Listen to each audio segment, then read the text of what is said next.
What truly unsettles a narcissistic woman is not confrontation, not anger, not even rejection in the dramatic sense. It is something far quieter, far more destabilizing. It is the moment a man withdraws emotional supply without hostility, when he no longer reacts, no longer explains himself, no longer tries to be understood or validated. A psychological vacuum is created, and narcissism cannot survive in a vacuum. From a psychological perspective, narcissistic dynamics depend on emotional feedback. Attention, admiration, conflict, even pain. All of these confirm existence and control. When a man responds with anger, she feels powerful. When he pleads, she feels superior. When he argues, she feels engaged. But when he becomes emotionally neutral, present, yet unaffected, there is nothing to feed on. This is not indifference born of resentment. It is detachment born of self-possession. Carl Jung spoke often about the shadow, the parts of the psyche we refuse to face. Emotional withdrawal without bitterness forces a narcissistic individual into direct contact with that shadow. There is no external chaos to project onto, no emotional reaction to manipulate. The mirror goes silent, and in that silence, unresolved insecurity becomes deafening. For the man, this withdrawal is not a tactic. It is a psychological maturation. He stops outsourcing his emotional regulation. He no longer seeks resolution through her reactions. His calm is not avoidance. It is integration. He has recognized that explaining himself repeatedly only keeps him psychologically entangled. So he steps back, not to punish, but to reclaim his inner order. This is why the absence of anger is so disturbing. Anger implies attachment. Calm implies completion. And completion signals something the narcissistic psyche struggles to tolerate: irrelevance. When there is no emotional charge, no visible wound, no lingering need, the illusion of power collapses. She is left confronting the possibility that her influence was never as absolute as she believed. This kind of withdrawal is not loud. It does not announce itself. It simply happens, and that is what makes it haunting. Because silence, when it comes from inner strength rather than fear, becomes a psychological boundary that cannot be crossed. And here is the reflection to carry with you. The moment you stop reacting is the moment you stop being controlled. Emotional mastery is not weakness. It is the quiet end of manipulation. What deepens the disturbance is not merely that he becomes unavailable, but that he is unavailable without distress. He does not disappear in chaos or retreat in bitterness. He simply reorients his life, his energy, his attention, and he does so with an unmistakable sense of calm. This is profoundly unsettling because it contradicts the narcissistic expectation that distance must be painful, dramatic, or vengeful. Instead, his absence feels settled, intentional, and complete. Psychologically, narcissistic attachment relies on the belief that others orbit around the narcissist's emotional gravity. Availability is power. The expectation is that distance will provoke longing, guilt, or emotional collapse. But when a man becomes unavailable while remaining unbothered, he breaks this assumption entirely. His silence does not beg to be filled. His absence does not ask to be noticed. It simply exists as a fact. This is where the disturbance intensifies. Availability without need signals autonomy. It suggests that his sense of self was never anchored in her approval. And this forces a confrontation with an uncomfortable truth. She was not the source of his emotional center. He carried that center within himself all along. Carl Jung described individuation as the process of becoming psychologically whole, no longer fragmented across the expectations and validations of others. A man who becomes unavailable yet unbothered has taken a decisive step in this process. He is no longer psychologically fused to the relationship. He has reclaimed his inner authority. And this reclamation is felt even without words. What makes this especially haunting is that there is no obvious narrative to rewrite, no dramatic ending, no visible suffering to reinterpret as weakness. Calm continuity leaves no opening for imagined dominance. The narcissistic psyche searches for signs of regret, of longing, of collapse, and finds none. The story ends quietly, and that quiet cannot be controlled. For the man, this unavailability is not punishment, it is alignment. He invests his energy where it is returned, his attention where it is respected. He no longer lingers at doors that remain closed, and in doing so, he sends a message more powerful than confrontation ever could. His life moves forward without needing permission. Here is the reflection to sit with. When your absence is peaceful, it reveals where your power truly resides. Becoming unavailable without losing your inner balance is not withdrawal. It is self-respect in motion. What ultimately dismantles the dynamic is not dominance, not cleverness, but refusal. Refusal to participate in the psychological game. Narcissistic interaction follows an unspoken script: provocation, reaction, escalation, reversal. Confusion is used as leverage. Emotional hooks are set through contradiction, guilt, or sudden withdrawal. The goal is not resolution. The goal is engagement. And the moment a man understands this, the game loses its power. When he no longer argues his reality, no longer defends his intentions, no longer explains himself to someone committed to misunderstanding him, the structure collapses. There is nothing to push against, no emotional rope to pull. He stops trying to win because he realizes the game itself is the trap. This is not passivity, it is discernment. From a psychological standpoint, narcissism depends on relational tension to maintain a sense of self. Drama provides orientation. Without it, there is disorientation. A man who refuses to play does something radical. He removes himself as a character in her internal narrative. He no longer fits the role of opponent, admirer, or disappointment. He becomes undefined, and that is deeply unsettling. Carl Jung spoke of how unconscious patterns repeat until they are made conscious. The narcissistic game is an unconscious repetition, fueled by projection and control. When a man refuses to engage, he interrupts that repetition. He forces the pattern into awareness, where it can no longer hide behind emotional chaos. What was automatic becomes exposed. This refusal also marks a psychological shift in the man himself. He no longer confuses intensity with intimacy. He no longer mistakes conflict for connection. He understands that clarity does not require consensus, and peace does not require explanation. His silence is not confusion. It is conclusion. It is conclusion.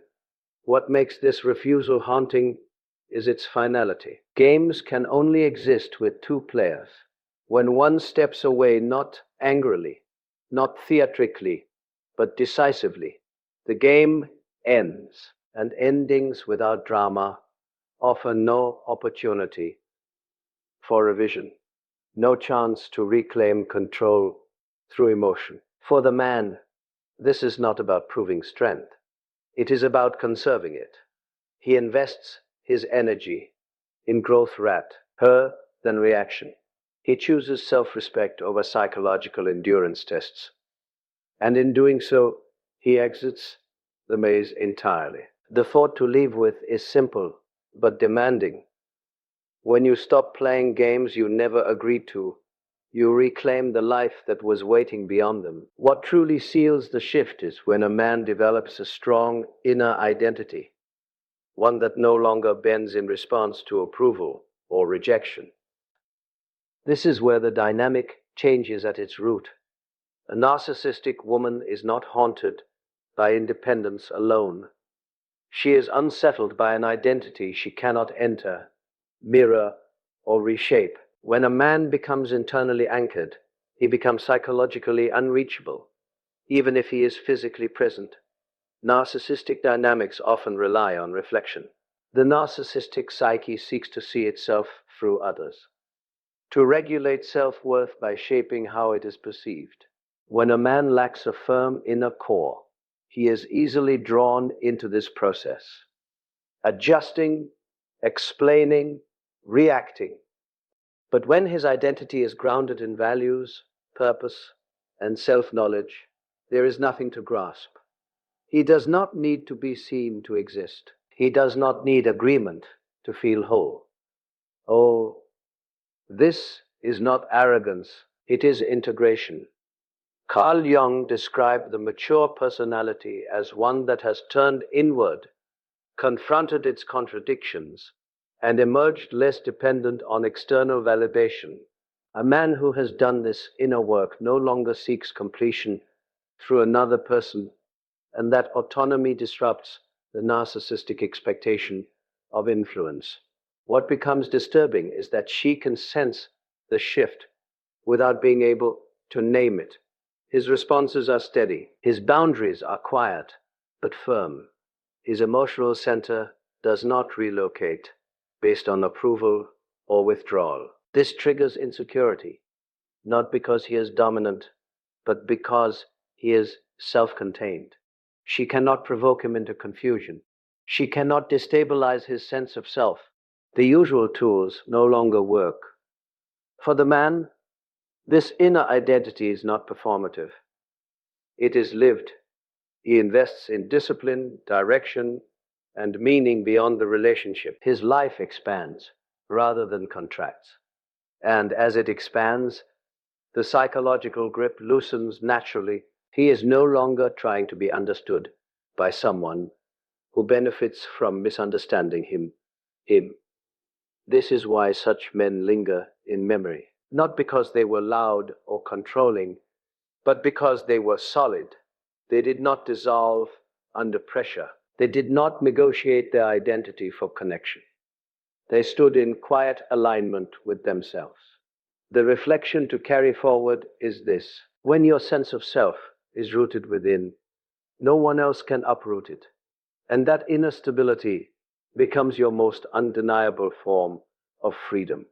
What shifts the power most decisively is when a man no longer seeks validation from her at all. Not approval, not reassurance, not recognition. This is where the illusion fractures. Narcissistic dynamics depend on being needed psychologically. Validation is the invisible currency. When a man stops offering his self-worth in exchange for attention, the structure quietly collapses. Validation seeking is often misunderstood as love or loyalty, but psychologically it is dependence. It says, tell me who I am, tell me I matter. In a narcissistic relationship, this dependence is reinforced and exploited. The man is rewarded when he conforms and destabilized when he asserts himself. Over time, his sense of value becomes externally regulated, and the moment he withdraws from this pattern, the loss is felt immediately. From a deeper psychological lens, this is terrifying because it removes leverage.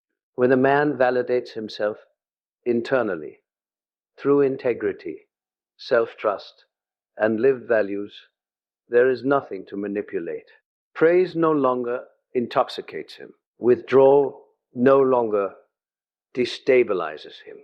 He does not rise or fall based on emotional temperature. He remains consistent, and consistency cannot be controlled. Carl Jung emphasized that maturity involves withdrawing projections and reclaiming one's own authority. A man who stops seeking validation has reclaimed that authority. He no longer hands over the role of judge, mirror, or arbiter of worth to another person. And when that happens, the narcissistic illusion of superiority begins to erode, not through confrontation, but through irrelevance. What makes this especially haunting is that the man does not announce the shift. There is no speech, no boundary setting monologue. He simply stops asking, stops explaining, stops performing for approval. His confidence becomes quiet, almost invisible, yet immovable. And this quiet self-sufficiency exposes an uncomfortable truth. Her validation was never essential, only convenient. For the man, this is liberation. He no longer negotiates his dignity for emotional scraps. He no longer confuses being chosen with being valued. He chooses himself first, not out of ego, but out of clarity. His emotional life becomes internally coherent, no longer reactive. And here is the thought to take with you. The moment you stop asking someone else to confirm your worth is the moment you discover how little power they ever truly had over you. The final and most unsettling act is when he walks away without wanting revenge. No dramatic exit, no desire to be proven right, no need to see regret reflected back at him. This is where the dynamic truly ends, because narcissistic psychology anticipates retaliation, collapse, or longing. It expects the wound to remain open. When it doesn't, something deeply disorienting occurs. Revenge keeps a psychological bond alive. Hatred is still attachment. The need to be acknowledged as wronged still grants relevance. But when a man leaves peacefully, would be acknowledged as wronged without bitterness, without the need to correct the narrative, he removes himself completely from the emotional economy of the relationship. There is nothing left to trade in, no unresolved tension to exploit. From a psychological standpoint, this is devastating because it forces confrontation with finality. Narcissistic defenses are built to avoid loss by reinterpreting it, by imagining control where none exists, but a clean departure offers no material for reinterpretation. There is no anger to provoke, no sorrow to soothe, no longing to manipulate. The story ends without spectacle, and that silence becomes permanent. Carl Jung understood this as the withdrawal of psychic energy. When libido, attention, emotion, investment is reclaimed, the external object loses its charge. Walking away without revenge is not moral superiority, it is psychological completion. The man has integrated the experience rather than remaining possessed by it. For him, this is not resignation. It is resolution. He accepts that closure does not come from being understood, apologized to, or validated. It comes from choosing not to carry the past forward as a burden. He does not need her to change for him to move on. He changes his relationship to the memory itself. This is what makes such a man unforgettable, not because he returned, not because he punished, but because he vanished emotionally while remaining intact. He did not seek to win the final exchange. He ended the exchange entirely. There is a quiet dignity in this that cannot be imitated. It signals self-respect without announcement, strength without display, and freedom without permission. And for a narcissistic psyche that relies on reaction, that kind of ending leaves no place to stand. The reflection to leave with is this: when you can walk away without needing revenge, you are no longer reacting to the past.